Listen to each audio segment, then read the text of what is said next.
So I just want to explain to you about rulers and more specifically the Artboard ruler origins. Now, in keeping with the old drawing board philosophy, Illustrator always had its ruler origins at the bottom left of every document, like the old parallel rulers, like I was saying, which sat at the bottom of the drawing board, and you move them upwards from there, and essentially your set square would sit on that ruler to the left, and you slide it to the right across the board when measuring from left to right. So that philosophy was always that the measurements went from the bottom left of a document.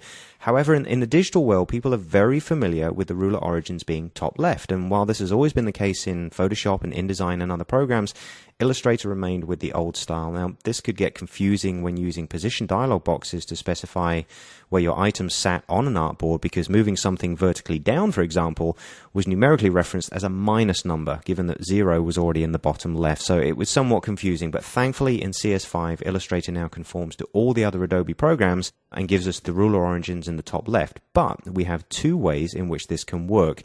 So inside our RGB document, what we want to do is go to View, go down to Rulers, and you can see Show Rulers. Standard command, Command R or Control R on the PC. Now, if we have that turned on and we've currently got Artboard 4 selected, this is the last one that we were working on, you'll notice if I just position my cursor on the upper left-hand side, you see it says 0, 0, but more importantly, look in the ruler at the top. Your 0 point here is lining up with that left-hand side, and your 0 here on the y-axis is also lining up, okay?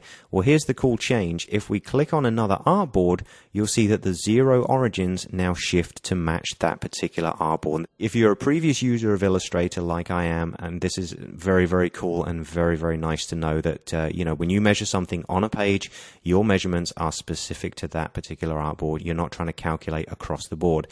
However, you might be creating multiple documents together and you do want a measurement that maybe starts in the upper left here and goes all the way across, okay? These might be multiple pieces which are going to be stitched together at the end, and that might be just the way you need to work. Well, just so you know, it is here. If you go back to View, go down to Rulers, you can change to what's called Global Rulers. Okay, and you'll see that has now happened. So if we just came up here to the origin of our rulers and click and drag and maybe snap this down onto the top left hand side of our HD page, you'll see our zeros are now here, but you'll notice that it goes all the way across. There's no more zeros on any of the other documents. All right, so I just wanted to point that out to you. By standard, what we're really going to do is keep it set to Artboard rulers. So do go ahead and change that, but know that that option is there for the future. Now we can press Command R, Control R on the PC to hide the rulers at this point, because it does give us a little bit more space to work with.